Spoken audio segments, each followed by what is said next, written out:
Limelight is a 1981 song by Canadian power trio Rush, one of the most popular songs on their most popular album, Moving Pictures. It's the shortest song on the album, one of the shortest songs they ever recorded, a lean 4 minutes, 20 seconds, in the bottom 10th percentile of all their song lengths. It's really, really good, but it's also really, really weird.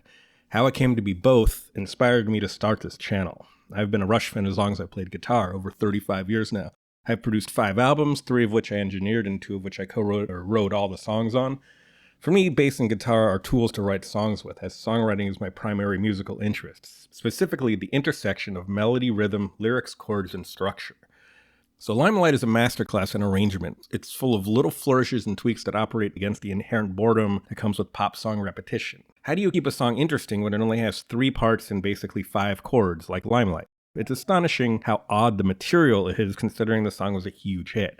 I mean, huge. It's the second single on their best-selling record. It went to number 4 in the US Billboard Top Tracks, 55 in the Hot 100, and the band played it basically their entire career.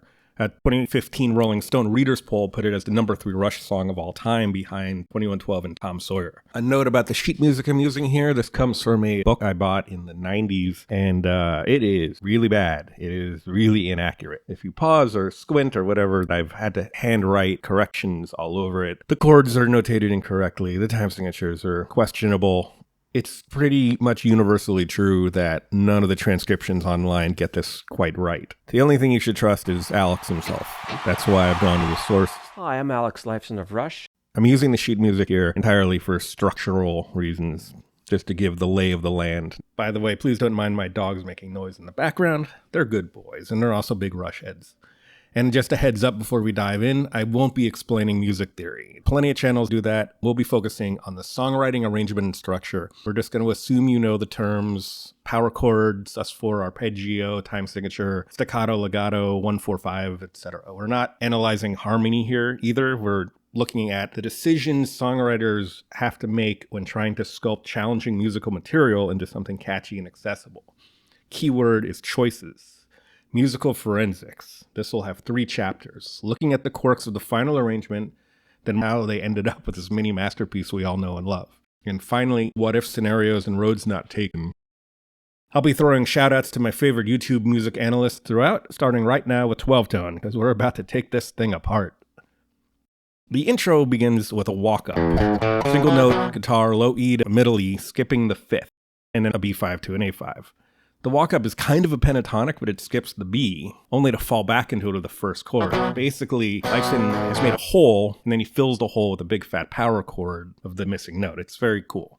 The A5 and B5 sketch out the rhythmic accents of the riff to come, notably the stress on the and of 4. It's essentially a deconstructed version of the main riff. Notice that the drums come in sort of between the notes of the riff. Boom. Kind of like an intentional oopsie. In the bar before the riff, the drums play this wildly staccato pattern as if they're trying to keep up with it or something. It's a very fun, almost tongue-in-cheek. The last big hit they had was Spirit of Radio, which has this incredibly tight, simultaneous playing. Now they're intentionally playing off beats with each other, playing the gaps in each other's parts, the drums and the guitar here. It's like an engine turning over until it catches, and then suddenly we're off to the races.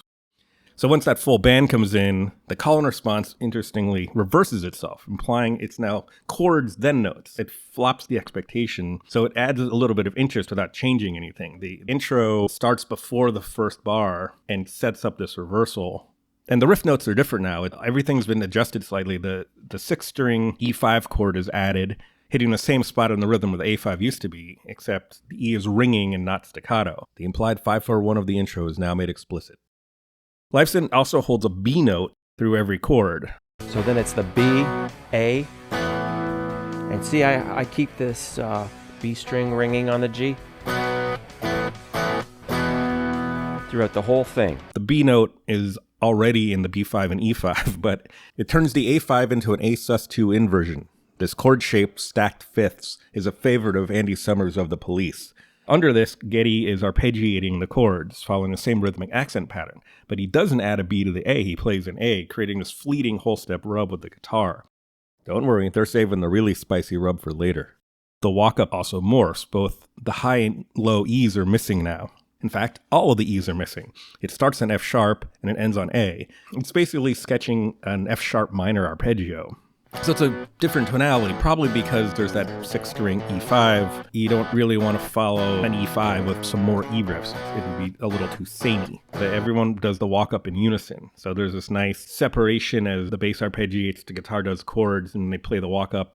Big call and response feel. It's really the hook of the song. Big 7/4 radio-friendly hook. If you ever looked at the sheet music, you'll notice Limelight is notated in B major most of the time. I've been saying 5/4/1, not 1 flat 7/4. The more I looked at it, the intro and riff just feel like E to me, not B. B is absolutely true of the verses and chorus. But the A here doesn't fit B major. B major has an A sharp. You could say it's E mixolydian, but that's still a change. The point is there's a harmonic difference in vibe between the riff and the stanzas and the choruses. The riff works as a nice sorbet-like effect, so your ear is just not stuck in that B major mode for so long. It's a subtle thing. It's done a lot of blues-based rock, which often have one toe in an adjacent key. Adam Neely has a whole video on what key is Sweet Home Alabama in. So that's just one example. We're not going to be super mathy on this channel, but a note about time signatures here. 7/4 is compound time, being the sum of two basic meters, 4/4 and 3/4. It's basically the longest single time signature unit you're likely to see in sort of any kind of mainstream song. Longer patterns like 9/4 are really better divided on the page into like 5 and 4 or whatever. 7/4 is common enough to be its own thing, thus easier to like sort of sight read. And being an odd number, though, it challenges drummers to find a smooth way to play a backbeat through it. You can put a kick on 7, giving you 2 kicks in a row, or a snare on 7, giving 2 snares in a row. Or you can get real tricky and put the snare on 1 and 2, mildly displacing the double up. So what does Neil Peart do here? He does every single one of these. Every rep of this riff, 4 reps, he plays a different way of getting from the 7 to the 1, including the deviously brilliant trick of playing the snare on 6, 7, 1, and 2, 4 snares in a row, implying like a 4/4 passage in the middle of the 2 7s, even though no other instruments are doing any such thing. It makes me giddy. It's so fun. So the verses are interesting on several levels. The first is that they're divided into 5 sets of 6-beat phrases, the last line being truncated. First line is 2 bars of 3/4 waltz time, followed by 2 bars of 4 + 2 straight time. So the change from 3s to 4s, or shall we say triplet to duplet meter, is marked by 2 staccato beats on the 1 and 2. It's kind of a rhythmic motif that exactly matches the melody. It's so satisfying.